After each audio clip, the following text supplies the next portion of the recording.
Assalamualaikum warahmatullahi wabarakatuh.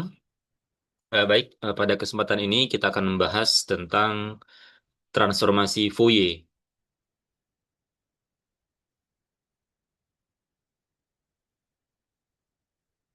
Nah, jadi di pembahasan sebelumnya, itu kita sudah membahas tentang deret Fourier ya. Kita menyatakan deret Fourier dalam deret em, menyatakan suatu fungsi periodik dalam bentuk deret fungsi sinus dan kosinus, dan juga fungsi eksponensial kompleks ya. Nah, itulah yang dinyatakan sebagai deret Fourier ya. Jadi deret Fourier itu kita gunakan untuk menyatakan suatu fungsi periodik dalam bentuk deret ya, atau kita melakukan ekspansi pada fungsi yang sifatnya periodik ya.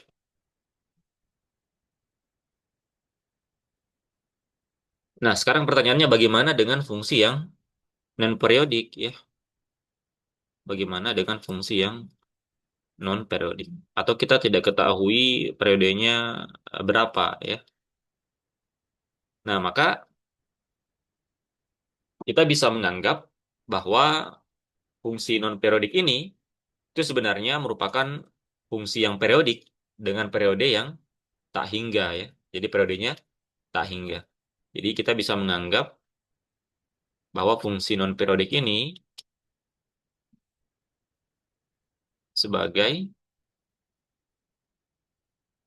eh, fungsi periodik dengan periode tak hingga ya.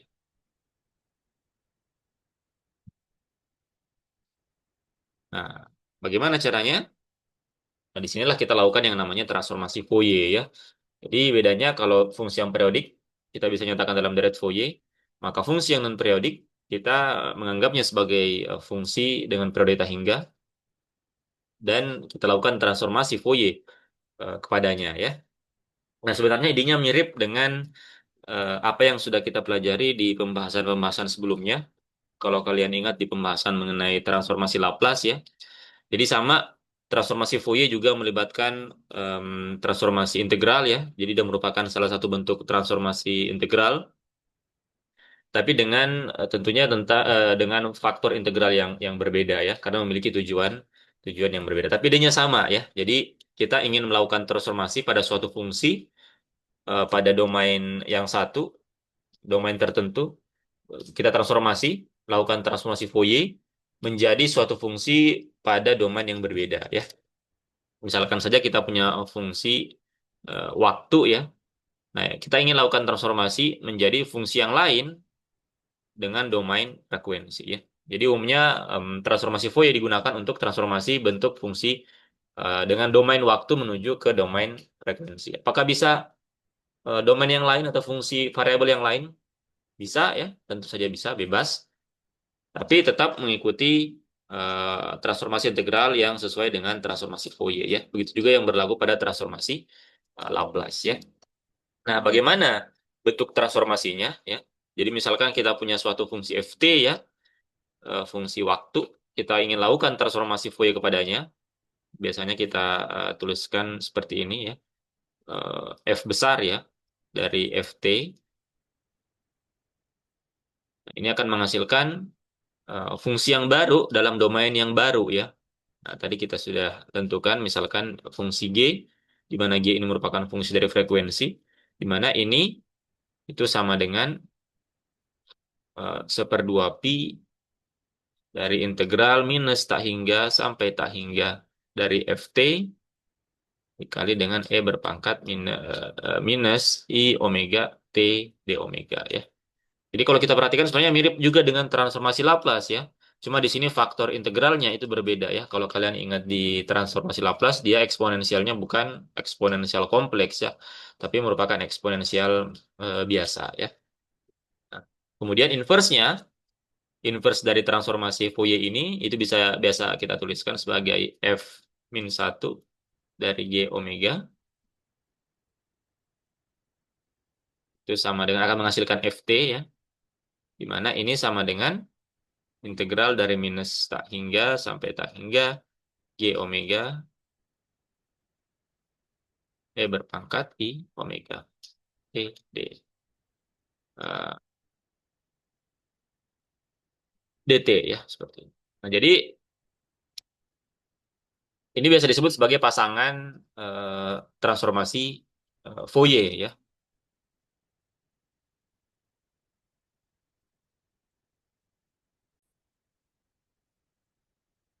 Nah, bentar. Oh ya, ternyata di sini ada yang keliru ya. Ini terbalik ya.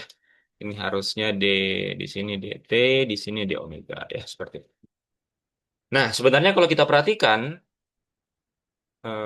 apa transformasi Fourier ini itu sebenarnya itu berangkat dari deret Fourier ya. Kalau kalian ingat di pembahasan sebelumnya, ketika membahas deret Fourier dalam eksponensial kompleks ya, sebenarnya dasar dari transformasi Fourier itu berangkat dari sini ya. Kalau kita bandingkan keduanya, maka kita akan melihat bahwa sebenarnya di sini fx itu dia di transformasi Fourier tadi kita nyatakan sebagai ft, cn di sini itu adalah g omega ya. Cn di sini adalah g omega, kemudian di sini x adalah t ya, kemudian n itu adalah omega ya. Nah, tapi di sini dia tidak berbentuk sumasi ya di transformasi Fourier, tapi dia diwakili oleh bentuk integral dari minus tak hingga sampai tak tak hingga ya. Jadi kalau kita bandingkan sebenarnya bentuknya mirip dengan deret Fourier dalam bentuk eksponensial kompleks ya. Jadi dasarnya dari situ ya, seperti ini. Jadi kalau misalkan kita punya fungsi yang non periodik, nah kita bisa lakukan transformasi Fourier kepadanya ya dengan mengikuti formula yang sudah diberikan di sini.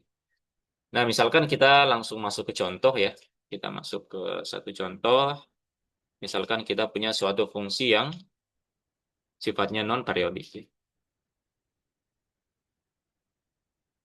Nah, misalkan kita punya suatu fungsi ft, ya, di mana dia bernilai di sini ada tiga nilai yang mungkin. Misalkan dia bernilai minus satu, itu pada rentang antara x lebih besar daripada minus pi dan kurang dari nol. Kemudian dia bernilai satu untuk rentang X lebih besar daripada nol dan kurang dari pi, dan dia bernilai nol untuk rentang nilai mutlak X lebih besar daripada pi ya. Nah, seperti ini. Jadi misalkan kita punya bentuk fungsi yang non-periodik seperti ini ya. Nah, dari syarat batas yang ketiga di sini ini sebenarnya bisa kita bagi lagi ya. Ini akan ada dua nilai yang mungkin. Yang pertama di mana dia akan bernilai nol ketika X-nya lebih besar daripada pi, dan yang kedua eh, ketika minus X itu lebih besar daripada pi, atau dengan kata lain X kurang dari pi ya.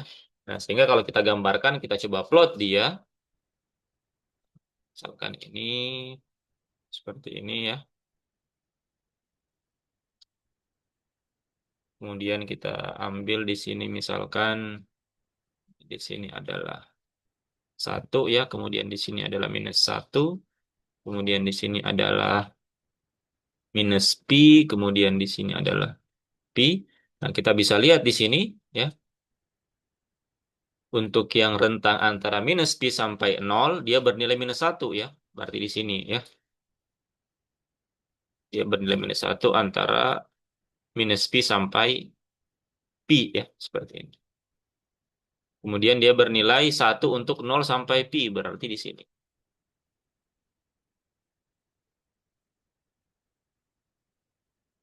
Seperti ini. Kemudian dia bernilai nol untuk rentang X lebih besar daripada pi, berarti di sini, dan seterusnya ya. Kemudian yang kurang dari minus pi ya. Terus. Nah, kita lihat di sini dia tidak periodik ya.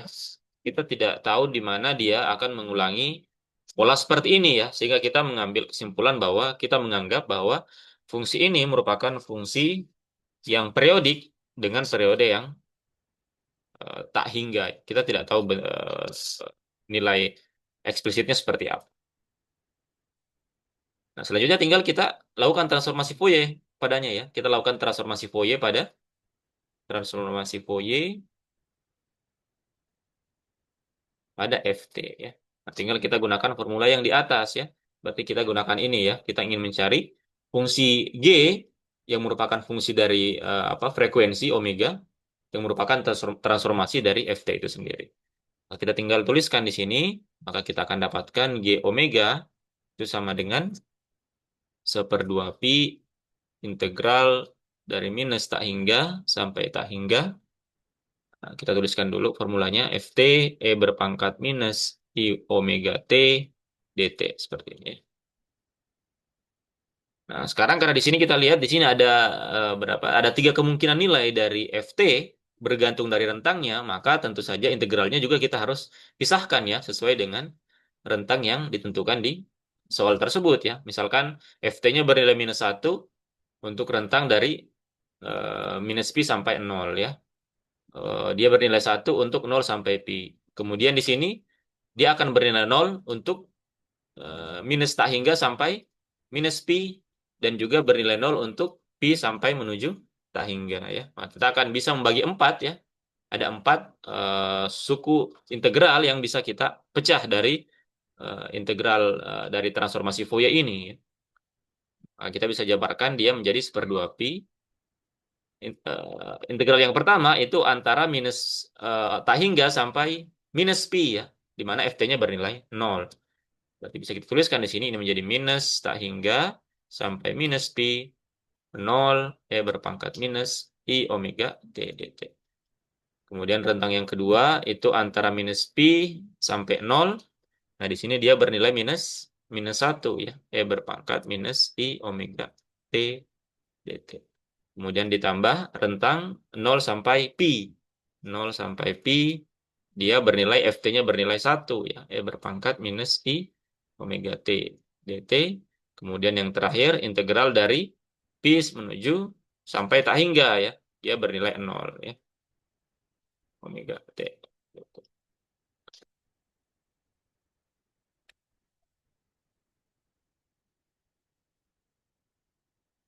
Nah, jelas ini suku yang pertama ini akan sama dengan 0 dan suku yang terakhir juga akan sama dengan 0 ya karena ft-nya sama dengan 0. Menyisakan dua suku ini saja ya. Jadi tinggal ini saja yang kita lakukan integrasi kepadanya. Maka kita akan dapatkan di sini ini akan menjadi 1/2 pi. Suku yang kedua di sini ada minus ya, ada minus. Berarti dia akan sama dengan minus seper minus i omega ya. Ini. Kemudian e berpangkat minus i omega t dengan batas minus pi sampai 0 ya, seperti ini. Kemudian suku yang ketiga ini akan menjadi positif di sini minus i omega e berpangkat minus i omega t dengan batas pi sampai 0 sampai pi ya, seperti ini. Nah, suku yang lain dia sama dengan 0. Ini tinggal kita selesaikan, kita masukkan syarat batasnya. Ini sama dengan 1/2 pi minus ketemu minus menjadi positif, tinggal 1/i omega. Nah, ini tinggal kita masukkan. Berarti di sini E berpangkat, T-nya diganti 0, berarti E berpangkat 0, kemudian dikurang E berpangkat minus I omega pi, seperti ini. Dan suku yang kedua, ini ada minus di sini, 1/i omega, kemudian di sini berarti E berpangkat minus I omega pi, dikurang E berpangkat 0 ya, karena artinya diganti 0. Nah, seperti ini. Nah, berarti kita lihat di sini suku yang ini akan sama dengan 1, suku yang ini itu akan sama dengan 1 juga ya. Dia akan sama dengan 1 juga. 1/i omeganya yang ini dan yang ini itu bisa keluar ya. Bisa keluar, maka ini akan sama dengan 1/2 i pi omega. Kemudian di sini, nah ini bisa kita kumpulkan ya. Ini 1 dikurang apa? -1, jadi 1 ditambah 1 ya, menjadi 2. 2. Kemudian di sini dikurang ini ya, dikurang E berpangkat minus I omega pi, kemudian dikurang ini ya, dikurang E berpangkat minus I omega pi. Sebentar, oh harusnya di sini minus ya, minus, T-nya diganti minus jadi positif di sini harusnya ya. Ini harusnya positif. Sorry, di sini ada kode. Ini kan dia berpangkat nol terus minus pi, T-nya diganti, berarti minus ketemu minus jadi positif ya. Berarti di sini harusnya dia positif. Nah, seperti ini.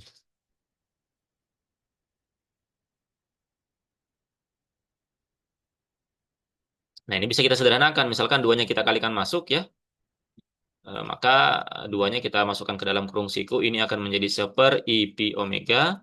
Kita sederhanakan. Ini menjadi 1. Minusnya kita keluarkan. Kemudian di sini menjadi I berpangkat I omega pi ditambah E berpangkat minus I omega pi per 2. Seperti ini ya. Nah, sekarang kembali perhatikan sifat dari fungsi kosinus ya, yang bisa dinyatakan sebagai fungsi eksponensial. Perhatikan suku yang ini ya. Suku yang ini tidak lain itu sama dengan cos dari omega i ya. Nah, sehingga kita bisa dapatkan sekarang G omeganya itu sama dengan 1/i pi omega. Di sini menjadi 1 dikurang cos omega pi. Ya. Cos omega pi. Nah, seperti itu. Nah, inilah bentuk transformasi Fourier-nya ya. Seperti ini. Atau kalau kita masukkan ini ke dalam fungsi ft-nya, maka kita akan dapatkan bahwa ft itu sama dengan integral dari minus tak hingga sampai tak hingga G omeganya adalah ini ya. 1 dikurang cos omega pi per I pi omega dikali E berpangkat I omega T D omega. Nah, seperti ini. Nah, inilah bentuk transformasi Fourier ya.